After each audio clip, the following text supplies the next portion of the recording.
Hello friends, my name's Emile and welcome back to some more Gran Turismo 2. Today we're continuing on with our Let's Play. This is episode 96, and as mentioned in the previous episode, we have finished with the Nationals now, so it's time to head on to the Internationals. And we're going to start with the European League. However, I made a bit of a cock-up. You see, I was going to use the Lotus Elise GT1 for this particular event. However, before you buy the car, it says it only has 542 horsepower. However, after you buy it, it says it has 613, so I can't use it. Then I had my next choice, which was the Lister Storm, which I can't use because it has too much power.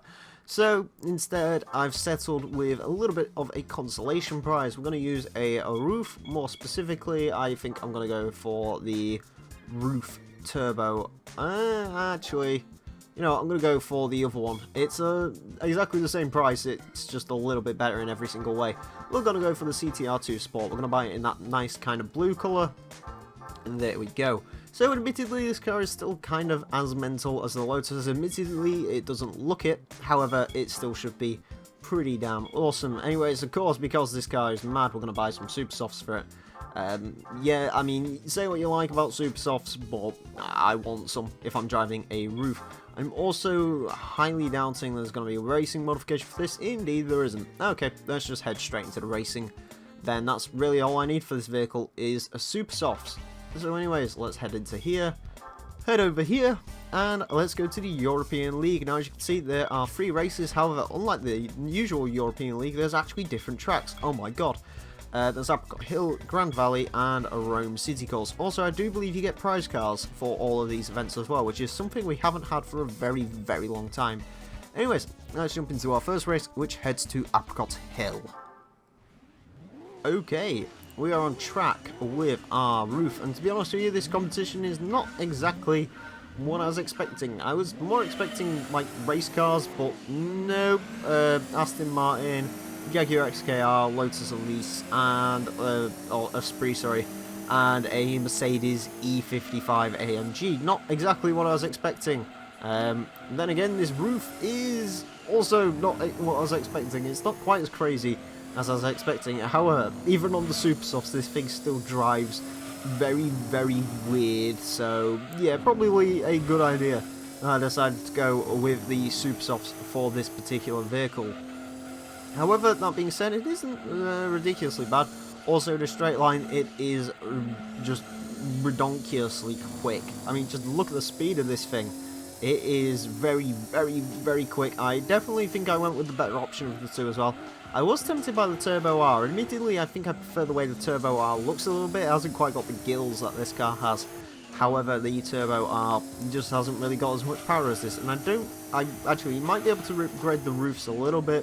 However, I don't imagine you can a ridiculous amount. I also didn't really want to go with the Yellowbird because you can get the Yellowbird in different games. The CTR2, or I mean, admittedly, you can get this car in other games as well. However, the CTR2 Sport, that was also one of the reasons I wanted to go with the Turbo R as well, because I've never really heard of it. To be honest with you, as much as like RUF is basically a sort of cop-out to having to license 911s, I will say that they have got a ridiculous amount of them in this game. They have 8 different models, and they're all basically based on the same generation of 911. I think there is an even split between those based on the 964 and those based on the later 993s. This model is a 993, the Turbo R is a 993, the BTR, which is an awesome name for that car because Russian battle tank, hello. No, sorry, is it a battle tank or is it a personnel carrier? I don't know. Either way, pretty cool vehicle, military vehicle that is. So yeah, there's the BTR2, which is pretty cool. And then you've got like the Yellowbird, and I believe there's a couple more as well, which are all 964 based, which are pretty cool. Oh, there is one car that is actually sticking with us. I believe that's the TVR as well. Good on you, TVR, sir. Keep fighting the good fight and all the rest of it. As we come through here, break through here, very, very scary through there in a 4-wheel drive car, because as much as it is a 4-wheel drive car, it's a 4-wheel drive car with an engine in the back. So it isn't particularly hard for this vehicle to rotate, one would imagine. So that's something I'm kind of scared of. That being said, this thing, actually, I don't know if I'm surprised or not that this thing is nowhere near as quick as the XGR15 used for the endurance race around Apricot Hill. Admittedly, it's kind of nice seeing Apricot Hill after a bit of a long absence. Of course, the last time we saw Apricot Hill was for the endurance race, I believe. I don't think we've seen this track since, so it's very nice to see this track once again as we come through those corners. Again, I think I took them pretty much spot on in this vehicle, or about as spot on as you can, in a mad 530 odd horsepower Porsche. Admittedly, again, it has four-wheel drive, so maybe it's not quite as scary as the Yellowbird. However, it's still a pretty darn insane car, if you are to ask me. Anyways, I assume it is. Yeah, it looks like the TVR is sticking with us. However, the rest of the vehicles are way off. You want my predictions? I would assume that the XKR and the Aston Martin are in last place. I think the Esprit should be in third, and I'm not really sure what else showed up. Oh, actually, the E55 could probably be in last place, to be honest with you, although no, Gran Turismo, it probably isn't, even though it should be. That lap was a 1:17, so I mean, that isn't too bad. That isn't too far off what the XJR15 was setting on sort of the more mediocre runs. Oh wow, it's a Cerbera 4.2 that was keeping up with us. There's a V8 Esprit in third, the Aston Martin DB7 surprisingly in fourth, XKR in fifth, and the E55 is rightly in last place. So Gran Turismo has actually finally got a field order for vehicles correct. Hallelujah. Anyways, we collect 10,000 credits from these races. Admittedly, it's not a lot. However, we get a new car each race. Let's go and find out what that car is. Okay, and that is it for the Apricot Hill race. Now let's go and find out what car has entered our garage. It is a very, very, very European Castrol Supra 96. Pretty cool car. To be honest with you, I would have probably rather used that for the special stage route endurance race than the one I used. However, the one I used was still pretty cool. So yeah, I guess that's kind of cool. Admittedly, not very European at all, but I'll take a Supra GT. Very cool car, nonetheless. Anyways, let's head into our next race, which heads to the full Grand Valley circuit. Oh boy. Okay, we are on track. I believe we've got exactly the same field as last time. Admittedly, there is some colour changes and changes in the actual positions of the vehicles, but yeah, basically the same field as the last time. And, well, unlike last time, it looks like it's going to get obliterated by our RUF. Admittedly, if I drive off-road, probably not so much. Alright, as we go through here, a little bit slidey. To be honest with you, it doesn't handle ridiculously badly. It isn't a bad vehicle to drive per se, it just isn't a particularly great vehicle to drive. Of course, as you can imagine, because again, it's rear-engined, it has 500 horsepower. The fact that it's not throwing me into a wall at each and every corner is pretty darn amazing. So, as much as people think RUF is literally just a sort of licensing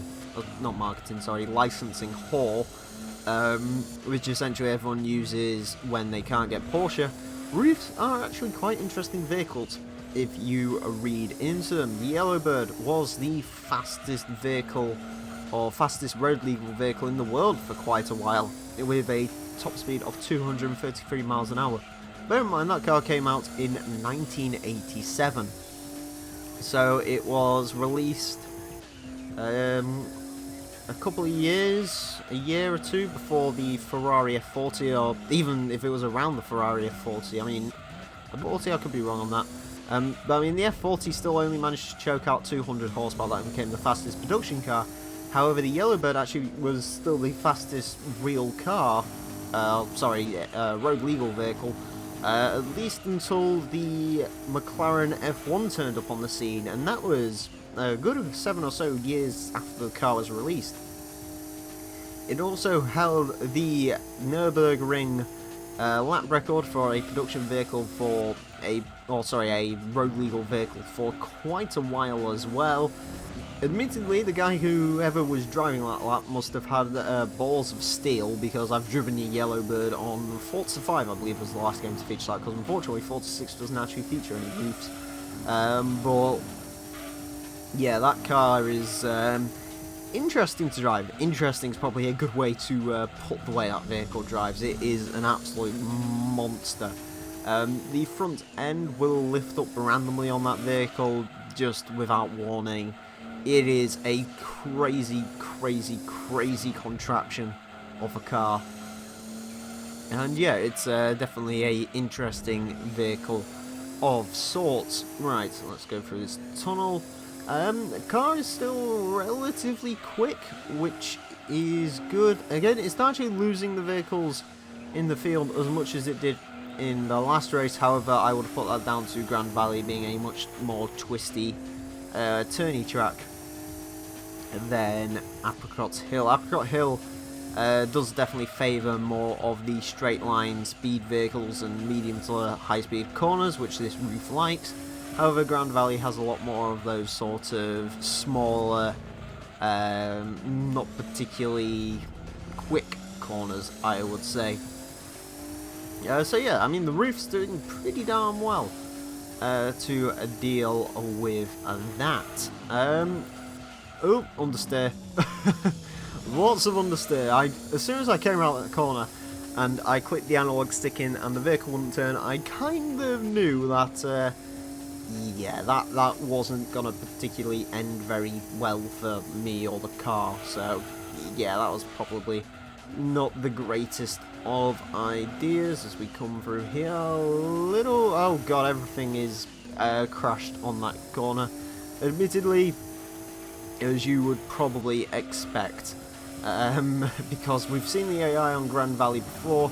They aren't particularly bright when it comes to this track. They're not particularly good when it comes to this track either. So, yeah, not the best, unfortunately. However, we are not doing particularly bad ourselves. I mean, we're in the lead, for crying out loud, which is a good thing. And we definitely look like we're going to take the crown on this race, which is good because I really do not like this track. Admittedly, I do think it actually shows up in the final championship, so I will have to unfortunately race Grand Valley Speedway once again, as much as I really don't want to because I don't really like this track, but yeah, we are going to have to run it again, or at least I think we're going to have to run it again. If we're not, then woohoo, this will be the final time you ever see Grand Valley Speedway on the channel actually, until of course we end up doing Gran Turismo 1, whenever that may be. I'm kind of looking forward to doing GT1 actually, I don't know. It's probably a little bit away. I mean, again, as I've said before, there are definitely some games I want to cover before GT1. What I can tell you is the Let's Play that's going to be the successor to this is going to be London Racer, because I already recorded that one on live stream the other day. Hopefully some of you guys actually might remember that live stream, because I assume some of you who watch this series probably watched that live stream.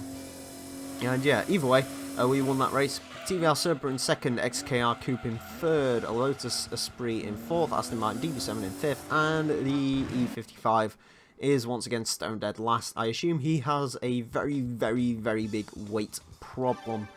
Anyways, we get another 10,000 credits, because of course we do, that's what we get for this racing, and we get a new car acquired. Let's go and find out what that car might be. Okay, there we go. Right, let's head into our garage and see what our prize car was for that race. We got another very, very European car. We got a Zexel Skyline. Admittedly, it's a pretty cool looking Skyline. I actually kind of like that livery. But we haven't really got much use for it, considering this is the third to last episode for this game. So yeah, not really much use for that Skyline at this point. Anyways, let's head into the final race of the European League, which heads to the Rome City course. Okay, we are on course at Rome City course, and there's actually been a slight change to the car lineup by the looks of it, although I'm not actually sure what's gone on. Oh, it's the Aston Martin. The Aston Martin isn't in this race. Instead, there's just another Lotus Esprit. So, unfortunately, the Aston Martin has dropped out, which kind of surprises me. I thought the E55 would be the first car to go, but the E55 is sticking with us. He's definitely sticking with us. Or when I say sticking with us, I do mean he's sticking in these events. He's not actually sticking with us pack-wise, because yeah, he's often being left for dead. Admittedly, speaking of left for dead, I feel like this field will probably be left for dead, considering that Rome City Course definitely favours more straight line speed orientated vehicles. As we found out in the endurance race, actually. When our 3000 GT didn't do quite as well as I was expecting it to, because as much as that car... actually, to be fair, that car was okay-ish through the corners. It was actually quite nice. However, straight line speed-wise, it couldn't really compete with the Toyota GT1s and so on. So yeah, that's something to bear in mind on this course. Admittedly, gear ratios are a little bit long on this roof, otherwise we could really take advantage of our sort of speed advantage, but it'll do for now. Again, this car's winning, so I'm not exactly going to complain about it too much. It looks like our first lap is going to be relatively decent. 128.2 isn't particularly bad for Rome. Admittedly, I'm kind of going to shoot for like a 122, I'm going to say, in sort of these 2 flying laps that we're going to get. Admittedly, we don't get as many flying laps as we would do on, say, an endurance race, but I am not doing the endurance races again, thankfully. And luckily, as well, as far as future Let's Plays and stuff goes, there shouldn't actually be a particularly long race like that in the future. I mean, sure, GT1 has endurances, but there's only 2 of them, thankfully, and they are relatively short. I mean, one looks like it's going to be...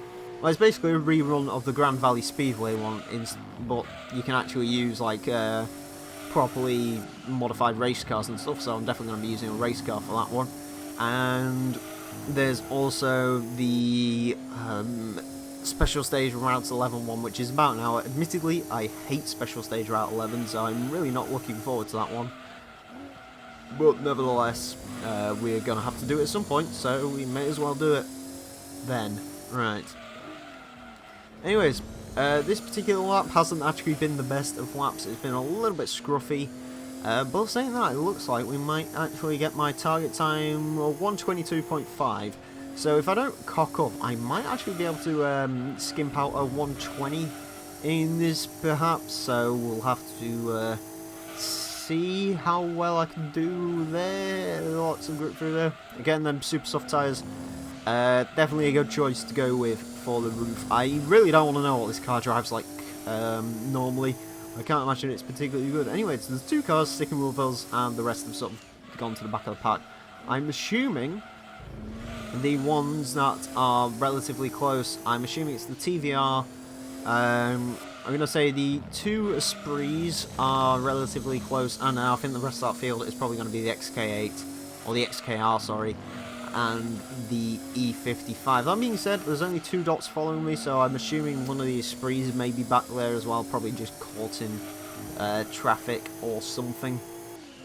However, don't really care about what's going on back there, although there's a black and yellow car, and the yellow one was an Esprit.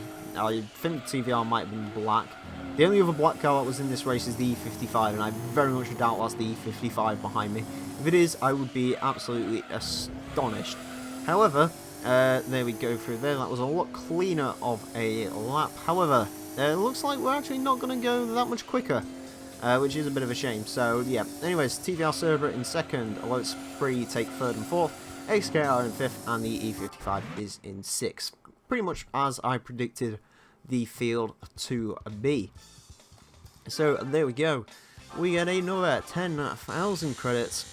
We also get another new car. Let's go and find out if that car is actually European or not. I'm betting it's not.